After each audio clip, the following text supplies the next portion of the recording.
할렐루야, 주님의 은혜가 여러분과 늘 함께 하시기를 축원드리겠습니다. 아름다운 5월입니다. 찬양에 우리보다 앞서가시는 여호와 그분이 계시기에 때로는 두려움과 걱정들이 앞서지만 우리의 삶을 인도하시는 하나님이 계시기에 우리는 강하고 담대하게 승리할 수 있습니다. 우리가 이사야 43장을 계속해서 살펴보고 있는데요.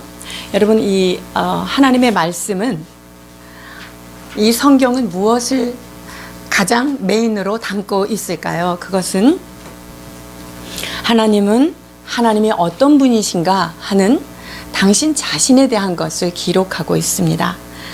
그래서 성경은 다름 아닌 하나님의 자기소개서, 하나님의 자기 계시에 관한 책이다라고 할 수가 있습니다. 여러분, 하나님이 어떤 분인지 알아야 그 하나님의 빛 안에서 우리 인간이 어떻게 살아야 할지를 깨닫게 되는 것이지요. 오늘 이사야 43장에서 하나님은 당신 자신을 이렇게 소개하고 있습니다. 43장 14절로 15절입니다. 너희의 구속자여 이스라엘의 거룩한 자 여호와가 말하노라. 너희를 위하여 내가 바벨론에 보내어 모든 갈대아 사람으로 자기들의 연락하던 배를 타고 도망하여 내려가게 하리라. 나는 여호와 너희의 거룩한 자여 이스라엘의 창조자여 너희 왕이니라. 아멘. 하나님은 당신 자신을 거룩한 분이라고 소개하고 있습니다. 거룩한 분의 특징은 무엇일까요? 하나님은 죄와 함께 거하지 못한다는 것입니다. 그리하여서 하나님은 죄인은 사랑하시지만 그 죄에 대하여 남겨두신 상태로 우리와 교제할 수 없다는 것입니다. 그래서 거룩하신 하나님은 그 하나님의 거룩을 우리에게 전가시키기 위해서 예수 그리스도를 보내셔서 그 피를 믿는 자마다 거룩한 자가 되게 하셨습니다. 그래서 우리는 그 거룩한 하나님과 교제할 수 있는 길이 열린 것이죠. 여러분, 또한 하나님은 창조주 하나님이다 라고 지금 소개하고 계십니다. 모든 만물을 지으신 하나님이십니다. 그 창조주 하나님께서 오늘 여기에 있는 우리를 지으셨습니다. 그래서 하나님께서 우리를 지으셨기 때문에 우리가 하나님께 나아갈 때 여러분, 나에 대해서 설명할 필요가 없습니다. 그것은 하나님이 나를 지으셨기에 나보다 더 나를 잘 아시는 분이시기 때문이죠. 또 하나님께서 15절에 너희 왕이다 라고 주님은 말씀하고 계십니다. 여러분, 이스라엘 역사 속에 계속해서 왕이 있었습니다. 그러나 하나님은 진실로 당신이 이스라엘 백성의 왕이 되기를 원하셨습니다. 그런데 그 왕이신 하나님을 왕으로 대접하지 못했기 때문에 이스라엘 백성들은 하나님의 심판을 받게 됩니다. 왕이 되고자 하는 이 악함이 바로 에덴 동산에서 시작됐지요. 그래서 하나님을 왕으로 섬기고 싶지 않아서 내 마음대로 옳고 그른 것을 내 마음대로 선택하고 싶어서 내가 내 인생은 주도한다, 이런 마음으로 먹은 게 바로 선악과예요. 그래서 그 왕 대신 하나님의 왕으로서 우리가 대접해 드리지 못한 것, 이것이 우리의 죄악이라는 것입니다. 여러분, 이것이 우리 하나님을 몹시 힘들게 하는 가장 중요한 요소가 되었다고 말씀하시는데요. 22절에서 24절 봉독해 주십니다. 그러나 야곱아 너는 나를 부르지 아니하였고 이스라엘아 너는 나를 괴로워하였으며 내 번제의 양을 내게로 가져오지 아니하였고 내 제물로 나를 공경하지 아니하였느니라. 나는 예물로 인하여 너를 수고롭게 아니하였고 유향으로 인하여 너를 괴롭게 아니하였거늘 너는 나를 위하여 돈으로 향품을 사지 아니하며 희생의 기름으로 나를 흡족해 아니하고 내 죄짐으로 나를 수고롭게 하며 내 죄악으로 나를 괴롭게 하였느니라. 주님께서 무엇으로 괴롭다 말씀하십니까? 우리의 죄악의 짐으로 인하여 괴롭다고 말씀하십니다. 너희가 나를 괴롭게 여겼다. 이것이 무슨 말씀입니까? 이것은 우리 인간이 하나님을 귀찮게 여겼다는 거예요. 하나님, 이제 그만 간섭하세요. 피곤해요. 그렇게 나를 괴로운 자로 너희가 여겼구나. 이것이 우리 인간이 가지고 있는 교만이고 죄악입니다. 이 죄악 때문에 우리 주님은 괴롭다고 말씀하고 계십니다. 우리가 하나님 앞에 예배를 드릴 때 지금 하나님을 힘들게 하는 요소가 무엇입니까? 여기에 보면 번제의 양이 나오고요. 향품이 나오고 희생의 기름이 나오죠. 이것은 무엇에 관한 이야기입니까? 다 제사에 관하여 드려지는 이야기들입니다. 자, 그렇다면 하나님께서 우리 인간에게 괴로움을 느끼시는 포인트가 어디냐라는 거예요. 그것은 여러분이 하나님 앞에 어떠한 자세로 예배를 드리느냐, 이것이 주님의 마음을 기쁘게 하느냐 기쁘게 하지 못하느냐가 달려 있다는 것입니다. 이스라엘 백성들이 제사를 드리지 않은 것은 아닙니다. 그러나 그 제사를 드릴 때 형식적으로 하나님 앞에 드렸던 거예요. 마치 이거 빨리 해치우고 내가 다른 일을 해야지, 내가 주일 예배를 얼른 드리고 나서 그 이후에 스케줄을 하기 위해서 깔끔하게 오늘을 정리하기 위해서 예배를 드린다, 이런 형식적인 마음, 하나님을 진정으로 경배하지 못하는 그런 마음이 주님을 아프게 한다고 성경은 기록하고 있습니다. 여러분, 이사야 1장 11절 12절 이와 같이 말씀하십니다. 여호와께서 말씀하시되 너희의 무수한 재물이 내게 무엇이 유익하뇨? 나는 순양의 번제와 살진 짐승의 기름에 배불렀고 나는 수송아지나 어린 양이나 순염소의 피를 기뻐하지 아니하노라. 너희가 내 앞에 보이러 오니 이것을 누가 너희에게 요구하였느냐? 내 마당만 밟을 뿐이니라. 그렇습니다. 하나님께서 마당만 밟는 그러한 예배에 대하여 통탄하고 계시는 모습입니다. 여러분, 하나님은 참된 예배자를 찾고 있습니다. 누가 하나님 앞에 마음을 다하여 뜻을 다하여 힘을 다하여 예배를 드릴까 하는 것입니다. 여러분, 하나님 앞에 가장 큰 첫 계명이 무엇이죠? 주 너의 하나님을 사랑하는 거잖아요. 마음을 다하고 힘을 다하고 뜻을 다하고 내 목숨을 다하여 주 여호와 하나님을 사랑하라. 이것이 첫 계명이라고 말씀하셨는데, 여러분, 이 첫 계명, 하나님을 전심으로 사랑하는 것에 있어서 가장 첫 번째 해야 되는 것이 무엇입니까? 바로 하나님 앞에 예배하는 그 자세가 마음을 다하고 뜻을 다하고 힘을 다하고 목숨을 다하여 하나님을 예배하는 것이 하나님을 사랑하는 첫 번째 스텝이라는 것을 기억해야 하는 것입니다. 예배는 드리지만 마음이 딴 데가 있고 몸은 여기 와 있지만 내 머릿속은 계속 다른 것을 하고 있다면, 여러분, 이것은 하나님이 기쁘게 받으실 수 없는 예배라는 것을 기억해야 합니다. 그렇기 때문에 여러분, 여기에 있는 하나님 앞에 드리는 이 1시간 예배가 하나님이 온전히 받으시는, 마치 내가 일주일 안에 이 주일 예배, 이 예배가 내 일주일 삶을 드리는 대표적인 시간이다 라는 마음으로 하나님 앞에 이 시간 예배를 드려야 합니다. 그러면 이 1시간 드리는 예배가 여러분의 일주일의 삶을 온전히 하나님 앞에 통째로 바치는 그러한 것으로 주님이 받으신다는 것이지요.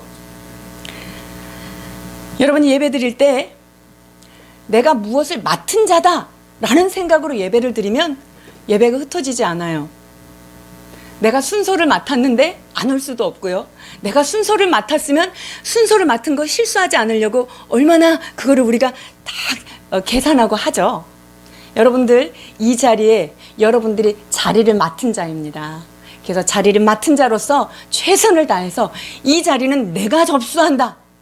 내가 하나님 앞에 예배드리는 이것은 내가 전심으로 이 자리를 온전히 하나님 앞에 맡아서 드린다. 이런 마음으로 예배를 드리시기를 바랍니다.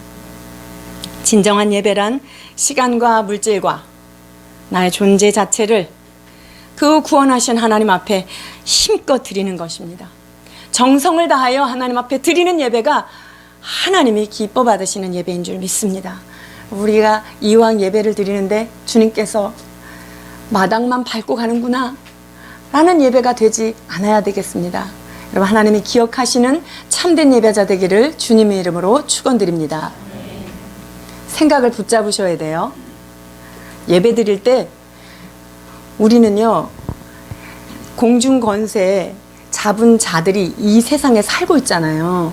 그래서 노출되어 있기 때문에 잠깐 잘못하면 여러분 설교자도 잠깐 딴 생각할 수 있다니까요. 여기서 뭐가 문이 착하게 열리면 누가 왔지? 이렇게 되는 거예요. 그래서 여러분들이 예배 드릴 때 십자가를 향하여 예수 그리스도를 향하여 여러분이 포커스 하셔야 돼요. 포커스 하셔서 하나님이 나에게 주시는 메시지가 무엇인가 이것을 귀를 기울이는 마음으로 예배를 드리셔야 하는 것입니다. 여러분 예배는 무엇을 예배하는 걸까요? 그러면 예배할 때 예배의 내용이 무엇이냐 하는 거예요. 예배 내용이 바로 여기에 기록되어 있습니다. 예배는 바로 하나님께서 우리에게 그 전능하신 하나님께서 우리 인간에게 행하신 그 일들을 기억하며 하나님 앞을 찬양하는 것, 이것이 예배인데요. 자, 16절 17절입니다. 바다 가운데 길을 큰 물 가운데 첩경을 내고 병거와 말과 군대의 용사를 이끌어내어서 그들로 일시에 엎드려져 일지 못하고 소멸하기를 꺼져가는 등불 같게 한 나 여호와가 말하노라. 아멘. 여러분 이 사건을 잘 보세요. 이게 무슨 얘기를 하는 것 같아요? 주님이 내가 너네한테 이거 해줬잖아. 이게 뭔지 알겠어? 무엇에 관해서 얘기하시는 거죠? 출애굽이겠죠. 바다 가운데 길을 냈대요.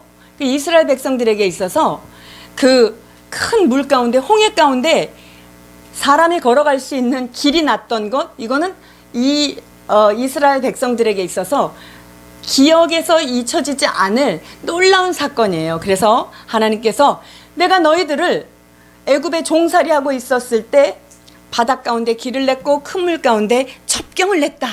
그리고 병거와 말들, 그 애굽의 대단한 그 체리엇이 바다에 빠져버리는 그러한 것을 지금 기록하시면서 내가 이런 일을 한 하나님이다.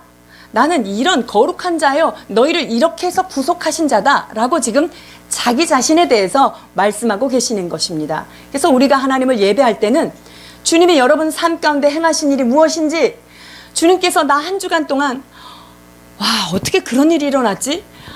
이거는 그냥 지나칠 수 있었는데 하나님께서 나를 그렇게 딱 그 사람을 만나게 해서 그 사람을 통해서 나에게 이런 놀라운 은혜를 주셨어. 여러분 이것을 기뻐하고 기억하고 감사하는 것이 바로 예배의 내용이 되는 것입니다. 애굽의 원수들은 바다의 수장이 되어서 침몰하게 되었습니다. 여러분 그 시편에도 보면 이스라엘의 이 홍해를 건넌 사건에 대해서 우리를 바다 가운데서 건져내신 주 하나님을 찬양하세, 애굽의 모든 군세를 멸절하신 하나님을 찬양하세 하는 그런 기사들이 많이 있습니다. 이와 같이 우리의 삶 가운데 행하신 그런 일들을 주님께서 행하셨고 그것을 우리는 기억하며 하나님 앞에 올려드리는 게 예배인 것입니다. 자, 그런데 주님께서 이러한 것들을 이전 것을 기억하지 말고 옛적 일을 생각하지 말라 이렇게 말씀하시는데, 자 18절 19절 봉독해 주시겠습니다. 너희는 이전 일을 기억하지 말며 옛적 일을 생각하지 말라. 보라, 내가 새 일을 행하리니 이제 나타날 것이라.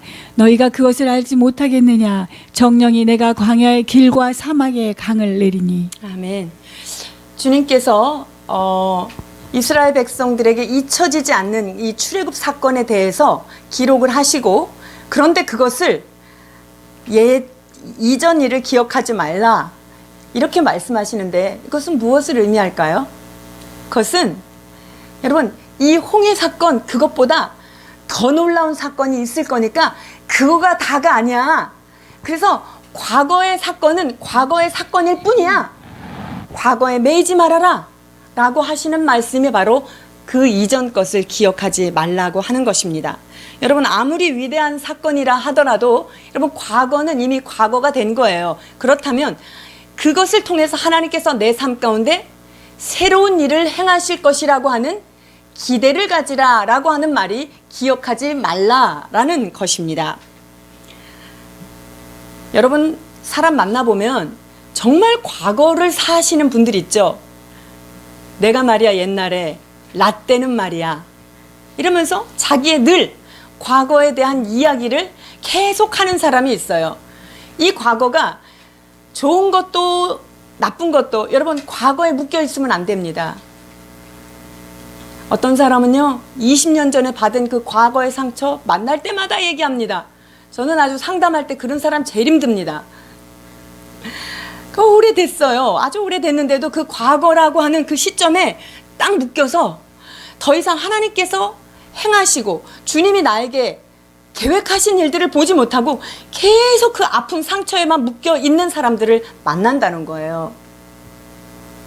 그것이 아무리 화려했던 내가 뭐 엄청난 잘 나가던 시절, 여러분 그것도 과거일 뿐이에요. 그것도 다 잊어버리고 하나님이 하실 것들을 기대하라고 주님 말씀하십니다.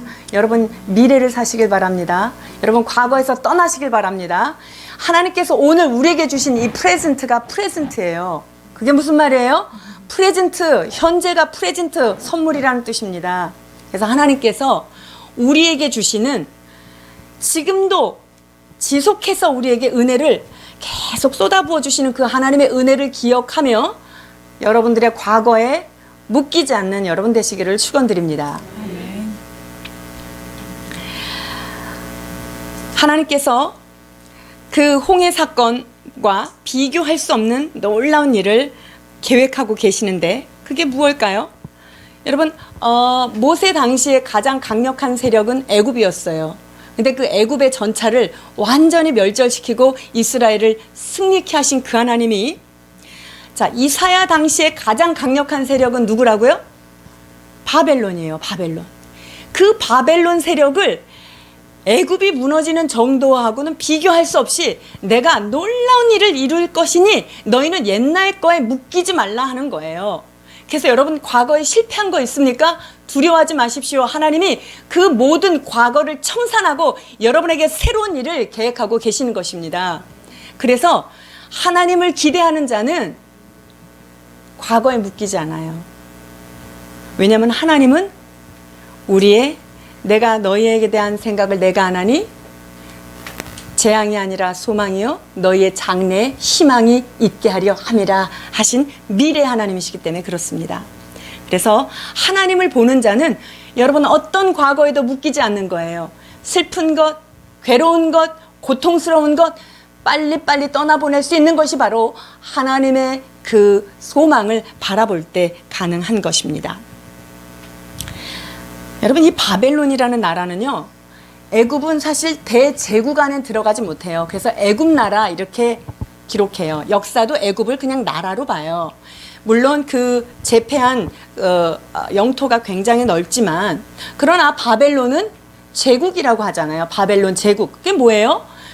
얼마나 수많은 나라들을 펼쳐서 제압을 했는지 그것은 제국이 되었던 것이죠. 그런데 이 바벨론을 하나님은 하루아침에 무너뜨리는 그런 놀라운 역사를 이루신다는 것을 기록하고 계십니다. 자, 43장 14절이 바로 그 바벨론에 관한 이야기인데요. 봉독해 주시겠습니다. 너희의 구속자여 이스라엘의 거룩한 자 여호와가 말하노라. 너희를 위하여 내가 바벨론에 보내어 모든 갈대아 사람으로 자기들의 연락하던 배를 타고 도망하여 내려가게 하리라. 아멘. 여러분 바벨론은요 얼마나 부유한지 연락선 타고 삶을 즐기던 부유한 제국이었어요. 그런데 이 연락선이 지금 어떻게 바뀌는 거예요?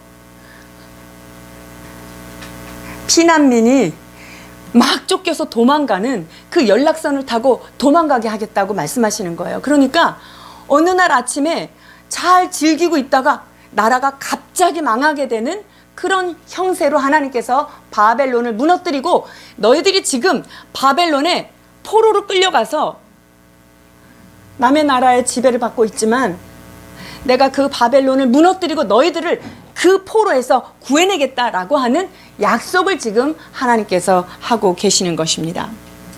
연락선을 즐기던 자들이 이제 그 배를 타고 도망가는 신세가 되었던 것입니다. 정복자였던 바벨론이 정복을 당하게 되는 것이지요. 많은 나라들을 추격하며 쫓아다니던 대제국이 이제는 추격을 당하며 도망하는 신세가 되었다는 것입니다. 여러분 애굽이 인간은 생각하지도 못할 방법으로 하나님께서 그 애굽을 멸망시켰듯이 바벨론 역시 하나님께서 이와 같이 하나님의 방법으로 멸망시키겠다라고 하는 것을 지금 말씀하고 계시는 것입니다. 전세가 역전된 것이죠. 여러분, 하나님의 백성들은요, 지는 것 같지만 하나님께 회개하고 돌아오면요, 하나님이 그 백성을 반드시 승리케 하시는 것입니다. 하나님 앞에 돌아오기만 하면 하나님께서 친히 싸워 주십니다. 바벨론이 우리를 포로로 붙잡고 있지만 이 바벨론 안에서도 하나님을 다시 내가 주님을 섬기겠습니다 라고 회개하고 돌이킬 때 하나님은 그 바벨론과 이스라엘이 어떻게 바벨론이랑 싸웁니까? 결코 싸울 수 없습니다. 그런데 하나님께서 대신 싸워주심으로 말미암아 바벨론은 멸망하게 됩니다. 여러분, 이와 같이 악의 세력은 하나님의 손에 의하여 쫓겨나게 되어 있습니다. 어둠의 세력은 한 길로 왔다가 우리의 삶 가운데 7길로 쫓겨나기를 주님의 이름으로 축원드립니다. 하나님은 이렇게 우리가 알지 못하는 방법으로, 크고 놀라운 방법으로 하나님의 백성들을 이끌어내시고 인도하시는 분이십니다. 하나님께서 우리에게 새 일을 행하시겠다라고 말씀하고 계시죠. 하나님의 새 일은 어떤 일들일까요? 자, 18절, 19절 다시 한번 봉독해 주시겠습니다. 너희는 이전 일을 기억하지 말며 옛적 일을 생각하지 말라. 보라, 내가 새 일을 행하리니 이제 나타낼 것이라. 너희가 그것을 알지 못하겠느냐? 정령이 내가 광야의 길과 사막에 강을 내리니. 아멘. 광야의 길을 내시겠다고 말씀하고 계십니다. 사막의 강물을 내겠다고 하나님께서 약속하십니다. 여러분, 광야란 무엇입니까? 길을 찾을 수 없는 곳이 광야입니다. 광야는 길 자체가 없는 곳을 광야라고 합니다. 우리가 아무리 밟아도 그 바람에 의하여 발자국이 하나도 남지 못하는 그곳이 바로 광야입니다. 여러분, 이 광야는 도저히 인간의 힘으로는 빠져나갈 수 없는 곳, 바로 그곳입니다. 그런데 하나님께서 그곳에 길을 내시겠다고 약속해 주시는 것입니다. 우리는 여기에서 인생 광야에 대하여 깊이 묵상해야 될 필요가 있습니다. 여러분, 인생 광야는 반드시 만나게 됩니다.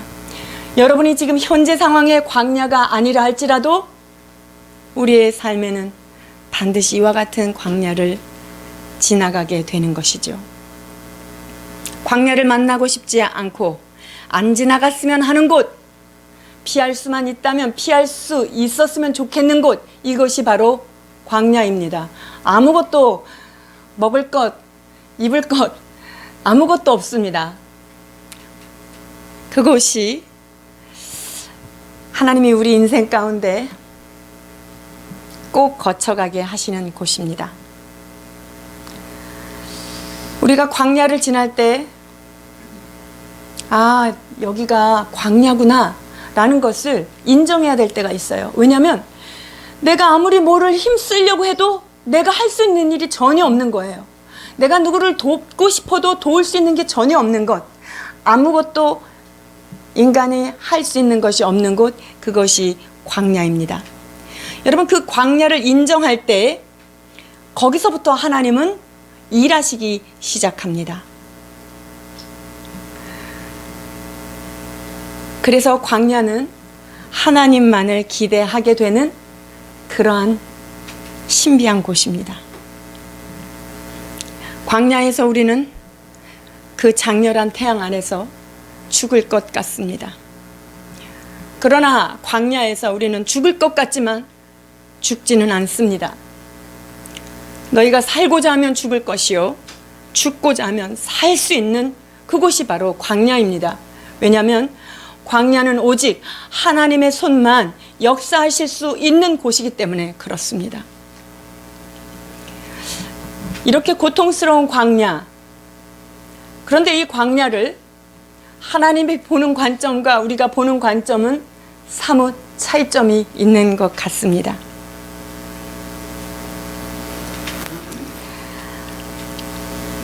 이 광야는 하나님은 위에서 보시고 우리는 광야 한복판에 있기 때문에 위에서 보는 것과 아래에서 보는 것, 내 생각이 너희의 생각과 다름은 동이 서에서 먼 것처럼 그렇게 하나님께서 땅이 하늘에서 높은 것 같이 내 생각은 너희 생각과 다르다라고 말씀하셨습니다. 이 광야를 보는 관점도 그렇습니다. 우리는 이 고난의 광야에서 고난이 빨리 끝나기를 간절히 바랍니다. 그런데 하나님은 어떻습니까? 하나님은 고난이 끝나는 것을 고대하시는 것이 아니라 이 광야를 통하여 하나님이 가르치고 싶은 것을 빨리 깨닫기를 간절히 바라고 계신다는 것입니다. 그래서 우리는 고난에서 빨리 끌어내주시기를 간절히 바라고 있지만 하나님은 고난에서 구원하는 것보다 더 우리에게 집중하시는 것은 내가 이 광야를 너에게 주었을 때 네가 여기서 받아야 될, 깨달아야 될 레슨을 잘 받아라 라는 것이 하나님의 소원입니다. 하나님은 고난에서 끌어내어서 우리를 평탄한 길로 인도하는 것 자체가 목적이 아니에요. 이 고난의 광야를 잘 통과해야만 다음번에 만날 그 광야의 시험에서 여러분들이 후루룩 하고 잘 통과하기 때문이에요. 여러분, 한 번 이 통과 못한 시험은요, 하나님께서 통과할 때까지 주십니다. 테스트 A, 테스트 B, 테스트 C 이렇게 계속적으로 하나님께서 주시기 때문에 우리에게 주신 이 광야에서 깨달아야 될 것들을 빨리 깨달아야 할 것입니다. 우리 인생은 태생적으로 광야를 싫어합니다. 왜냐면요, 광야에 내려가면 내 밑바닥을 볼 수 있어요. 나의 한계가 탁 드러나는 곳이 바로 광야입니다. 그 누구도 내 바닥이 드러나서 나의 한계점을 맞닥뜨리는 것은 어느 누구도 기쁘지 않아요. 그러나 하나님은 이 광야를 통하여 우리 자신을 보게 하고 나의 한계를 깨닫게 하신다는 것입니다. 그래서 하나님은 이 광야를 필수 과정이라고 말씀하십니다. 우리는 선택 과목이라고 생각하는 것을 하나님은 필수 과목이라고 생각하십니다. 그것도 교양 필수 아니고 전공 필수라는 거예요. 그래서 이 광야는요, 하나님께서 주시는, 하나님이 허락하시는 뜻이 반드시 있다는 것입니다. 우리는 고난을 너무나 싫어해서 어떻게 하면 안 들어갈까 궁리합니다. 또 광야에서 어떻게 하면 쉽게 빠져나올까 요리조리 궁리를 한다는 말이죠. 마치 우리가 아이들을 훈육할 때 회초리를 딱 들면 무서우니까 뭐 앞뒤도 안 가리고 뭐 때문에 매 맞는지도 모르고 무조건 잘못했다고 비는 거 있죠. 왜? 몽둥이를 어찌하든지 피해 나가기를 간절히 원하기 때문에 무조건 잘못했어요 이렇게 한단 말이에요. 그런데 너 근데 뭘 잘못했니? 모르는 거예요. 주님께서 광야를 왜 집어넣었을까요? 고생만 하라고요? 아니요. 내게 이 광야를 허락하셨을 때는, 나에게 이 고통이 있을 때는 그 고통을 통해서 내가 너한테 주고자 하는 메시지가 있다 라는 거예요. 그래서 여러분, 광야의 고난은요, 다름 아닌 하나님의 콜링이에요. 하나님이 하고 싶은 말씀이 있다는 것이지요. 그러니 우리는 광야 한가운데 있다면 빨리 꺼내 주십사, 그것만 기도하지 마십시오. 우리는 주님이 내게 주시는 레슨이 무엇인지를 깨닫기를 기도하셔야 됩니다.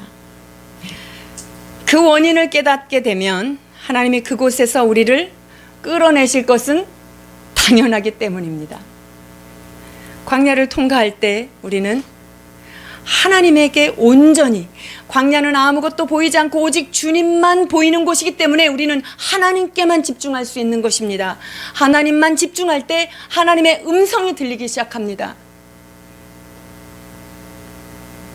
하나님은 광야 스쿨에서 우리에게 꼭 가르치고 싶은 게 있으셔서 우리를 그곳에 두신 것입니다. 그리하여서 우리는 고난의 광야라고 부르지만 여러분, 그 고난의 광야는 다름 아닌 은혜의 광야입니다. 왜냐하면 그곳을 통해서 하나님은 당신 자신을, 네가 연약할 때 나는 너의 강함이 되고, 네가 쓰러져서 아무것도 할 수 없을 때 내가 너의 도움이 될 것이다. 네가 애굽의 군대 앞에서 벌벌 떨고 무서워서 홍해의 그 푸른 바다가 나를 삼키려고 할 때 내가 너를 어떻게 구했는지 네가 기억해라. 그리하여서 이 광야 한 고난의 한복판은 여러분 두려움의 자리가 아니라 하나님의 은혜를 만나는 자리인 것을 기억하시기 바랍니다. 광야 그곳은 인간적인 모든 방법이 하나도 통하지가 않는 곳입니다. 과거에 이렇게 해봤더니 성공했다 하는 그런 방법도 도무지 먹히지 않는 곳이 광야입니다. 내가 했던 어떤 경험이 딱 들어맞게 적용되지 않는다는 것이지요. 그리하여서 하나님은 그 광야에서 나의 어떠한 경험도, 과거의 어떠한 그 경험치도 의지하지 않기를 원하시는 것입니다. 그 광야는 오직 하나님만이 풀 수 있는 열쇠를 쥐고 계시는 장소입니다. 그래서 하나님이 하나님이신 것을 절대적으로 드러내는 장소이지요. 여러분, 이 말은 무엇입니까? 사람의 방법이 통하지 않기 때문에 하나님의 방법으로 통하려면 거기에 하나님의 방법은 기적밖에 없죠. 도저히 먹을 것이 없을 때 하나님께서 오병이어의 기적을 일으키시는 거예요. 바다의 물이 삼켜서 우리를 빠져서 죽을 수밖에 없을 때 하나님은 기적적인 방법으로 우리들을 들어서 구원해내시는 것, 그것이 바로 광야입니다.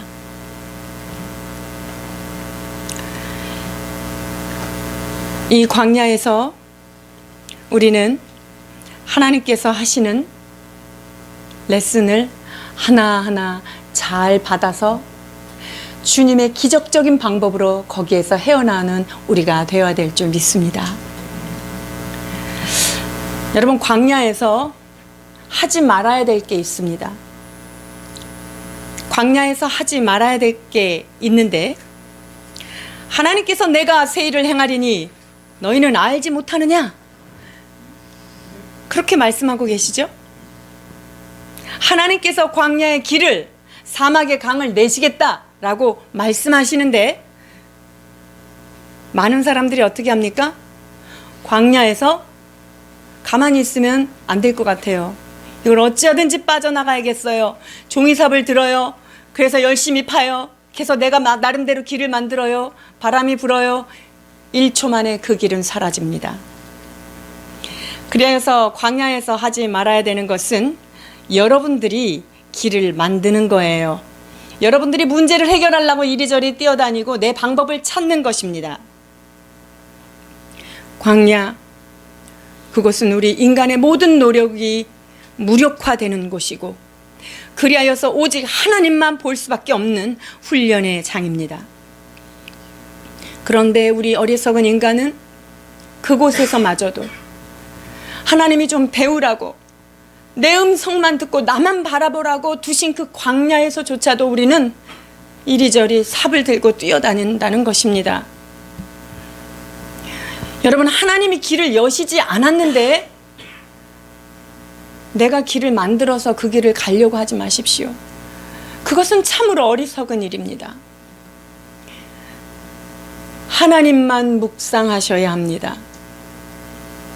하나님께서 여시는 길이 어딘지, 주님이 손가락이 가르치는 곳이 어딘지, 광야에서는 하나님의 음성과 하나님의 작은 미동에도 우리가 반응할 수 있는 그런 주의력을 가지고 하나님을 바라봐야 하는 곳입니다. 광야에서 자기 열심으로 종이삽 들고 열심히 길을 만들고 개척해 놓고 실패하면 이렇게 얘기합니다. 하나님, 나 이렇게 실패할 거 알았으면 그때 진작에 말려주시지 왜 그냥 해가지고 날 이렇게 망하게 하고 힘들게 하십니까? 이렇게 불평하지요. 이럴 줄 아셨다면 길을 열지나 마시지요. 여러분, 인간이 만든 길은 열매가 없습니다. 인간이 만든 것은 손가락만 쳐도 쉬 무너집니다. 여러분, 하나님께서 열지 않은 길은 가지 않으셔야 합니다.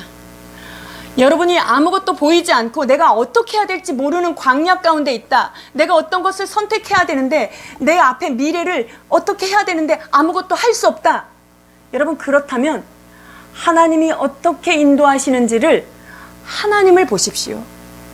광야 가운데서 가장 하나님의 음성이 크게 들리는 곳이에요. 광야 한가운데 있을 때 내가 길을 내는 것은 참으로 어리석은 일입니다. 왜냐하면 그 길은 무용지물이 되기 때문입니다. 그러면 아무것도 하지 말아야 하는 것인가요? 그것은 아니죠. 우리가 일을 안 하는 대신 주님이 일을 하시겠다는 거죠. 그렇다면 하나님이 일하시겠다니까 하나님만을 높이고 하나님을 온전히 기대하는 것이 우리가 해야 될 일인 줄 믿습니다. 사랑하는 여러분, 인간적인 노력을 멈추지 않는 것, 그것이 사실은 내가 내 삶의 왕이 되려는 어리석은 도전인 것입니다. 여러분, 광야 타임은 우리에게 무언가 하라고 주신 시간이 아닙니다.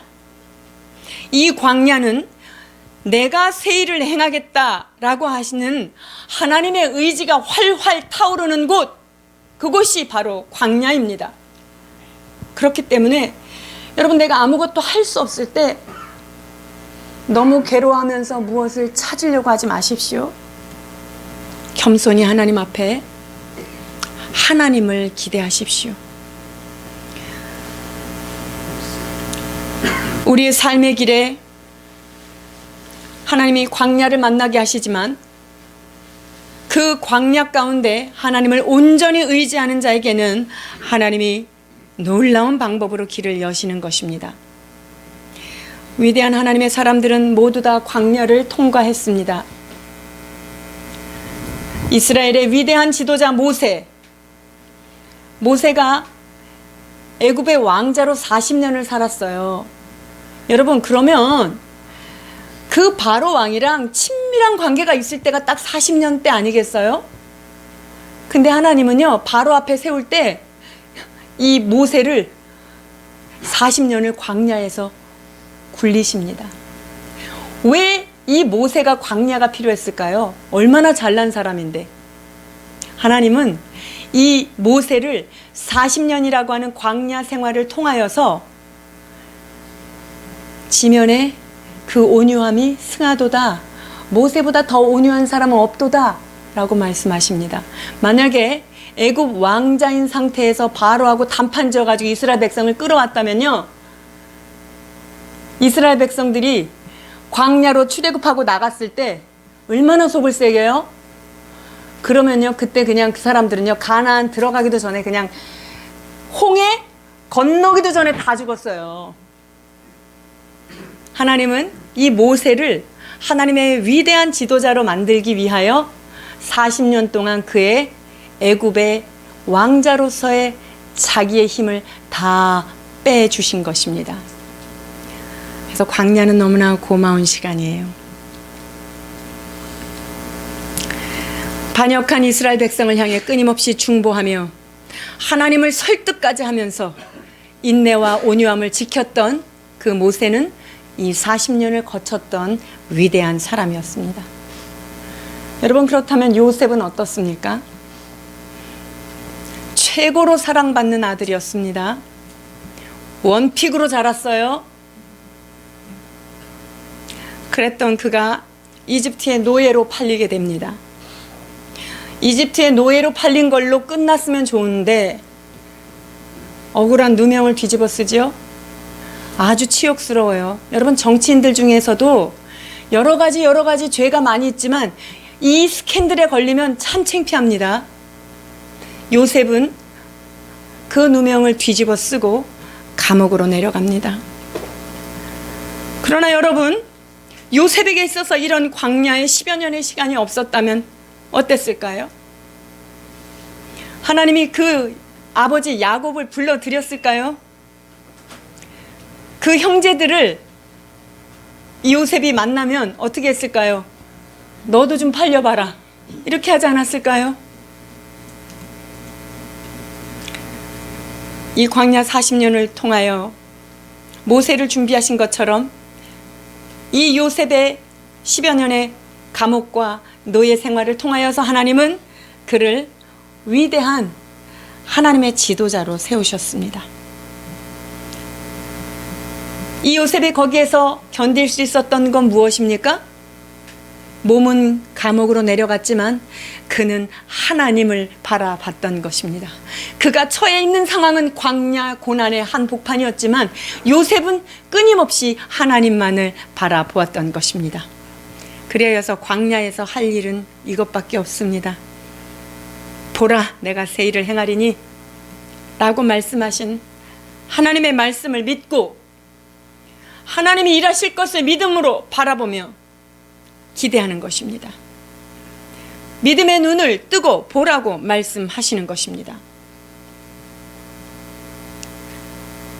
그리하여서 요셉처럼 모세처럼 이 광야의 시간은 우리에게 너무나 축복의 시간입니다. 그래서 고난은 우리에게 선물이다 라고 말할 수가 있습니다. 저는 스크립트에 이렇게 적었습니다. 고난 이퀄 선물 상자를 이모티콘으로 붙였습니다. 고난은 우리에게 고난을 가장한 축복입니다. 그래서 그 고난 중에는 하나님을 더 깊이 만날 수 있기 때문에 그때는 가장 소중한 시간인 것이죠. 광야의 고난 중에 하나님만 바라봅시다. 보라, 보라, 내가 새 일을 행하리니. 믿음의 주요, 온전케 하시는 예수 그리스도. 여러분, 그분을 바라볼 때 하나님께서 우리를 위하여 대신 일해 주실 줄 믿습니다. 아멘. 믿음의 눈을 가진 자만 하나님의 하실 일을 볼 수 있습니다. 아니, 믿음의 눈을 가진 자는요, 하나님이 이미 일하고 계신다는 것을 봅니다. 내가 일하겠다라고 하는 미래를 보는 것이 아니라 하나님을 온전히 바라보는 자는요, 지금 He's working now, 하나님이 지금 뭔가 일을 하고 계시는 것을 볼 수 있다는 것입니다. 현재적으로 지금도 우리 가운데 역사하시는 그 하나님의 손길을 느낄 수 있는 사람은 바로 믿음의 눈을 뜬 자인 줄 믿습니다. 사랑하는 여러분, 믿음의 눈을 가지십시오. 기도하며 하나님 앞에 엎드릴 때 우리는 하나님의 일하심을 볼 수 있게 됩니다. 기도할 때 하나님이 광야에서 나를 위한 길을 내시고 계심을 목도하게 되는 것입니다. 우리가 하나님 앞에 엎드려 기도하고 믿음의 눈을 가질 때 우리를 위하여 무너진 곳을 수축하시고 대로를 지으시는 하나님을 만날 수 있는 것입니다. 여러분, 인생을 한번 되돌아보십시오. 언제가 기도가 가장 간절하게 됩니까? 여러분이 광야 시간일 때 아니에요? 메마른 사막과 같이 괴로울 때 여러분, 진에게 기도가 나와요. 누가 기도하라고 하지 않아도 앉으면 간절한 눈물이 나오는 때가 바로 광야의 때입니다. 그런 진에게 기도를 드릴 때 우리는 응답을 받습니다. 하나님, 나 좀 살려주십시오. 하나님, 도와주옵소서. 그때 세미한 음성이 들리죠? 괜찮다고, 안 죽는다고, 내가 너 붙들고 있다고, 내가 너 고쳐주겠다고. 여러분, 광야를 보내는 분, 딴 거 대체물 찾지 마십시오.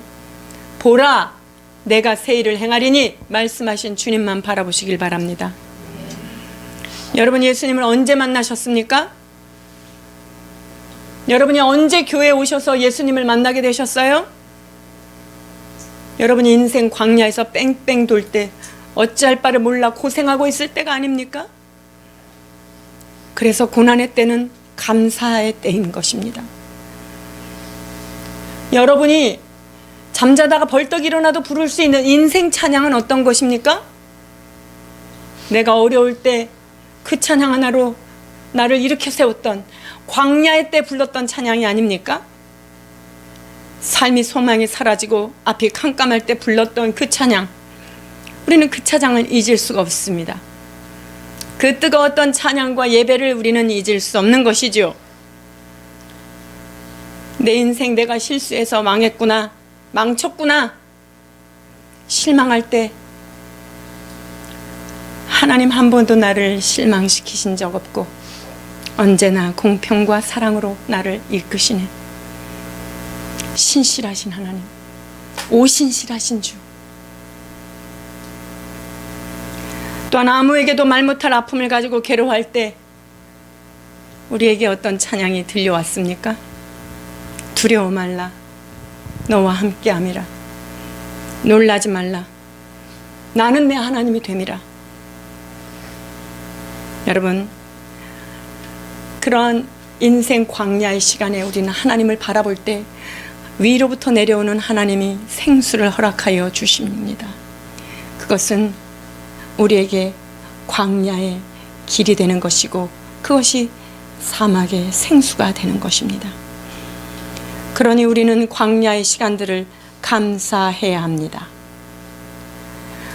우리는 광야에서 길을 내시는 주님을 발견하고 감사해야 할 것입니다. 왜냐하면 광야에서는 주님이 보이시는 은혜를 친히 경험할 수 있는 곳이기 때문입니다. 광야에서 하나님을 보는 은혜가 펼쳐진 자에게 또 어떤 은혜가 열립니까? 광야에서 나의 내면을 볼 수 있는 시간이 열려요. 아무것도 할 수 없고 무기력해진 나를 딱 대면하면서 전혀 내가 감지하지 못했던 나의 옛 자아, 옛 죄성이 하나씩 보이기 시작합니다. 나의 약점을, 나의 옛 성품을 사람들이 지적하면 어떠죠? 기분이 나빠요. 아프기만 해요. 고칠 수도 없어요. 그런데 광야 한가운데서 하나님의 은혜의 빛을 받은 자는요, 내가 얼마나 죄인이라는 것을 볼 수 있게 됩니다. 내 허물과 죄가 비로소 보임으로 나를 씻어주시기를 원하시는 하나님을 온전히 붙들게 되는 것입니다. 오직 그 하나님의 빛 안에서만 내 자아가 다시 보인다는 말씀입니다. 하나님 왜 나한테 이런 시련을 주시는 것입니까? 불평하던 우리가 주님 앞에 엎드려지면 내가 이런 존재였구나 라는 것을 회개하며 이런 나를 불러주신 것에 대한 감사와 찬양을 올리게 된다는 것이지요. 여러분, 광야, 그곳은 오래 묵은 나의 욕심, 세상 헛된 것들이 벗겨지고 깨어지는 것입니다. 육에 속한 나의 기질이 깨끗하게 벗겨지는 곳, 바로 그것이 광야인 줄 믿습니다. 여러분, 지금 어떠한 광야를 지나고 계시는지요? 우리 모두는 각자 다 다른 모양의 고난의 광야를 지나고 있을 것입니다. 그러나 감사하며 하나님을 찬양하며 지내야 한다는 것은 동일한 것입니다. 기뻐하고 감사하며 주님을 바라보며 이 광야를 통과합시다. 이 길을 통과하면 하나님이 새일을 준비하신 그것을 우리는 누리게 될 것입니다. 새일을 행하시는 주님이 우리를 위하여 만들어 놓으신 완전한 길을 우리는 걷게 될 것입니다. 이 광야의 길은 요셉의 그 채색옷이 벗겨진 곳입니다. 나는 형들보다 우세하지, 우쭐했던 자만감이, 그 모든 자만감이 부서지는 곳입니다. 원픽으로서 자랑하던 교만이 조용히 겸손으로 내려오게 됩니다. 그리하여 하나님이 그를 더 이상 높일 수 없을 만큼 높이는 총리의 자리까지 올리신 것을 기억하시길 바랍니다. 사랑하는 여러분, 하나님의 자녀들에게 일어난 모든 일들은 주님의 데스크를 다 통과한 것들이에요. 즉, 하나님이 허락하시고 결제하신 것만 우리의 삶에 일어난다는 것입니다. 우리에게 일어난 모든 것이 하나님의 허락을 받고 일어났다는 것을 기억한다면 그 광야는 진정 하나님이 우리를 만나고 싶어 하시는 곳이라는 것을 알아야 합니다. 그렇다면 우리는 광야에서 하나님을 기대해야 합니다. 내 자아의 껍데기가 벗겨지고 하나님이 하실 일만 남아있는 곳, 그곳이 바로 광야이기 때문입니다. 나의 인간적인 모습이 하나님의 형상으로 거듭날 것입니다.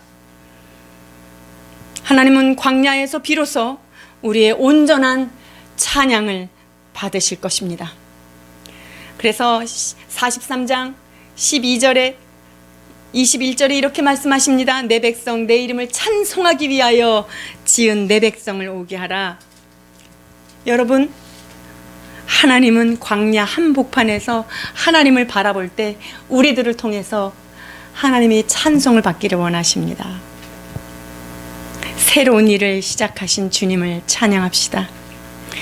주님이 내신 광야의 길을 감사하며 기대할 때 여러분 삶 가운데 새 일이 펼쳐질 것을 믿습니다. 그것을 기대하며 승리하는 우리 모두가 되기를 주님의 이름으로 축원드립니다. 기도하시겠습니다.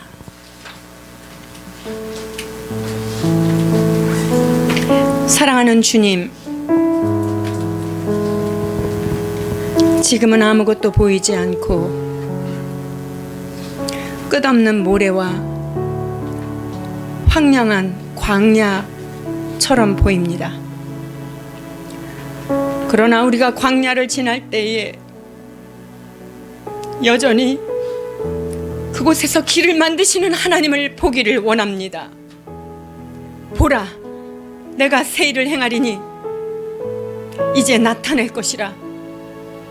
정령이 반드시 내가 광야의 길과 사막의 강을 내리라 말씀하신 아버지 하나님, 주님의 확실한 약속 믿고 늘 승리하며 찬송하며 나가는 저희 모두가 되도록 축복하여 주시옵소서. 새 일 행하실 주님을 찬양하며 예수 그리스도 이름으로 기도하옵나이다.